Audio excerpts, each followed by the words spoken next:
देखो, एक बात मान लीजिए, ये हमारे ईश्वर की दुकान है। क्या दुकान में आप जाकर बोलो ये वस्तु हमें दे दो, वो आपको दे देगा? दुकान में वस्तु लेने के दो अधिकार चाहिए। पहला अधिकार अर्थ का, आपके पास रुपया होना चाहिए तो आप दुकान से वस्तु ले सकते हैं, या आप घर वाले होने चाहिए। घर वाले होने चाहिए तो घर वाले हैं तो आप गए, बोले भैया वो जरूरत है जरा हमारे वो सामान देना, तो वो बिना तौल के उतने अपने जितने दे देगा। पैसे से मतलब नहीं। क्यों? क्योंकि घर वाला है। आप दो में से कौन हो? ना आप हरि के घर वाले बने और ना आपके पास तपस्या रूपी धन है, तो आपकी कामना कैसे पूर्ति हो जाए? आप बोलिए, कैसे पूर्ति हो जाए? मेरे ईश्वर की दुकान में है सबका जीवन खाता। अब आप बोलिए कैसे आपकी कामनाएं पूर्ण हो? आप अनुष्ठान कीजिए, आप तपस्या कीजिए, आप भजन कीजिए और मांगिए, देखिए पूर्ण होती है कि नहीं होती। न तपस्या है, न भजन है, न साधना है, और न हरि को अपना मानते हो, तो फिर किस अधिकार से तुम्हें भगवान दे दे? क्यों दे दे तुम्हें? तुम ही प्यारे हो क्या? हमारी जानकारी का प्रयोग तभी होगा जब हमारे अंदर नाम जप का बल होगा। जानकारी तो बहुतों को है, लेकिन प्रयोग कोई बिरला कर पाता है। अपनी जानकारी का लाभ कोई बिरला ले पाता है। नहीं बोलो, किसको नहीं पता कि मर जाना है? किसको नहीं पता कि हाँ सब छोड़ जाना है? किसको नहीं पता कि सब झूठे सुख हैं? कहां कोई इसका लाभ ले पा रहा है? उसी सुखों में मगन है, खूब कमाकर बैंक बैलेंस बढ़ाने में मगन है, और पता नहीं कि शाम मिलेगी कि नहीं मिलेगी। प्लान सैकड़ों वर्ष का है, ठिकाना सेकंड का नहीं है। कहां ज्ञान है? तो जानकारी का लाभ हम तभी ले सकते हैं जब डट के नाम जप करें। नाम जप के बिना जानकारी का हम प्रयोग नहीं कर पाएंगे। जैसे आपने कहा साधन पथ का हमें ज्ञान है, पर हम गिर जाते हैं। गिर जाना कोई बहुत बड़ी बात नहीं है। जो मार्ग में चलता है वही फिसलता है, गिरता है, लेकिन गिरे पड़े रहना ये बड़ी बात हो गई। गिरा और उठ के चल दिया और अनुभव किया कि मैं क्यों गिरा, कहां चूक हुई, वो साधक आगे निकल जाता है। अगर हम गिर करके और उन्हीं भोगों में रमण करने लगे तो साधक ही नहीं है। गिरने पर हमें बहुत पश्चाताप होना चाहिए, बहुत जलन होनी चाहिए, और हमें अपनी त्रुटि खोजनी चाहिए कि मैं यहाँ क्यों लड़खड़ाया, मैं यहाँ क्यों गिरा, इन भोगों में मैं क्यों परास्त हो गया, और उस त्रुटि को दूर करना चाहिए। दूर करके फिर आगे चलना चाहिए। साधक को कभी निराश होना ही नहीं चाहिए, चाहे जितनी बार गिर जाए उसे निराश नहीं होना चाहिए, क्योंकि ये सतमार्ग है, बड़ा फिसलन का मार्ग है। इसमें जमा जमा के पैर चला जाता है, नहीं तो अच्छे अच्छे को ये गिरा देता है माया की फिसलन। काम, क्रोध, लोभ, मोह, मद, मत्सर आदि इतने भयानक है कि जरा सी चूक हुई कि हम गिर जाते हैं। इसलिए खूब नाम जप करो। नाम जप से अध्यात्म बल बढ़ेगा। अध्यात्म बल से हम इन विषयों पर, विकारों पर विजय प्राप्त कर पाएंगे। नहीं बोलो, किसको नहीं पता कि मर जाना है? किसको नहीं पता कि यहां सब छोड़ जाना है? किसको नहीं पता कि सब झूठे सुख हैं?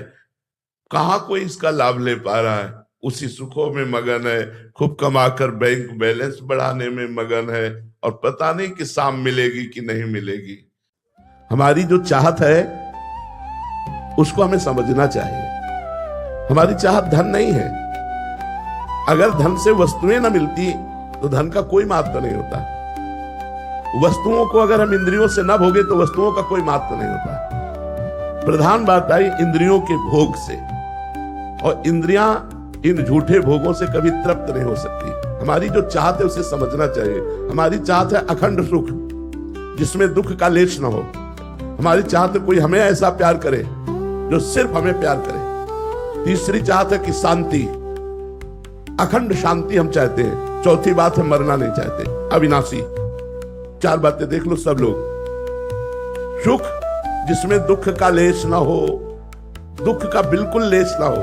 प्यार जो मुझे करता हो, मेरे शरीर से नहीं, मेरी वस्तुओं से नहीं, मुझे प्यार करता हो, ऐसी दृष्टि नहीं है।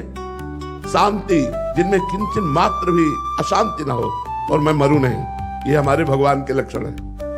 अच्छा, धन से किसकी सुख वृत्ति बढ़ी है? किसी एक को बताओ कि वो सुखी है। इतने लोग बैठे हैं, ऐसा नहीं है कि इनमें से किसी के पास धन ना हो, लेकिन कौन सुखी है?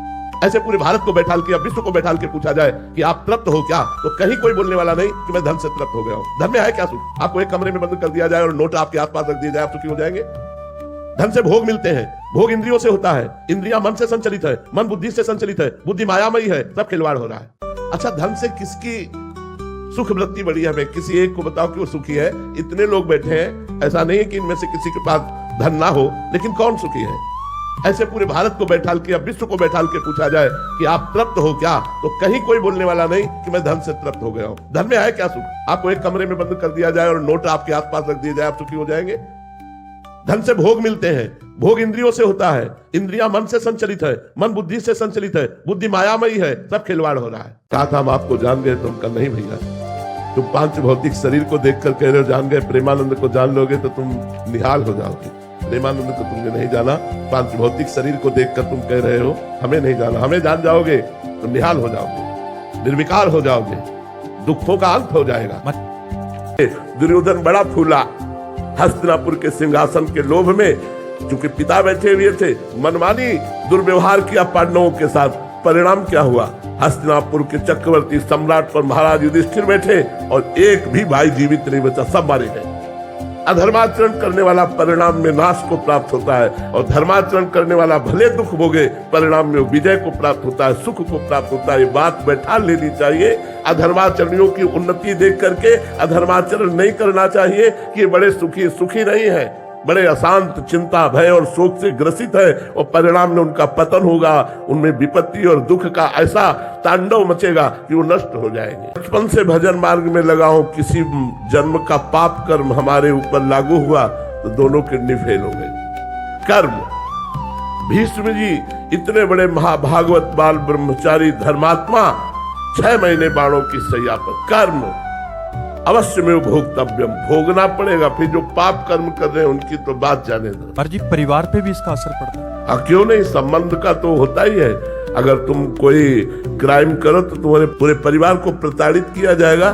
कहाँ है बताओ? यहाँ तक कि रिश्ते नातेदारों के घर भी छापा पड़ेगा, रिश्ते नातेदारों को भी प्रताड़ित किया जाएगा। संबंध का तो दंड मिलता ही है, या संबंध का पुरस्कार मिलता है।